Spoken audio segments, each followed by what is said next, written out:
মাইগঞ্জ থানার এলাকার মধ্যে আমাদের এখানে সাতমাথা মোড় এবং মাইগঞ্জ বাজার এলাকা এই দুটো জায়গায় মূলত হচ্ছে যানজট লক্ষ্যমান হয়।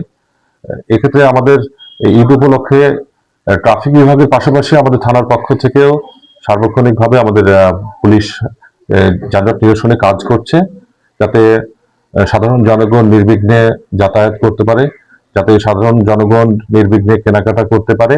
সেজন্য আমাদের মাইগঞ্জ থানা পুলিশ সজাগ আছে এবং সচেষ্ট আছে, এবং তারা আমরা আশা করছি যে সাধারণ জনগণ যারা আছেন তারা ট্রাফিক আইন মেনে চলবেন এবং শহরে বিশেষ করে ব্যাটারি চালিত যানবাহনের সংখ্যা অনেক বেশি রংপুর শহরে। এই ব্যাটারি চালিত যানবাহন নিয়ন্ত্রণেও সংশ্লিষ্ট সংস্থাগুলোকে আসলে আরো বেশি তৎপর হওয়া প্রয়োজন বলে আমি মনে করছি। সার্বক্ষণিকভাবে আইন শৃঙ্খলা পরিস্থিতি, মাইগঞ্জ থানার আইন শৃঙ্খলা পরিস্থিতি অনেক ভালো আছে, এবং আমরা ছিনতাই, রাহাজানি বা এ ধরনের কোনো সম্পত্তি সংক্রান্ত অপরাধের ক্ষেত্রে আমরা জিরো টলারেন্স এবং আমরা অভিযান নিয়মিত পরিচালনা করছি, এবং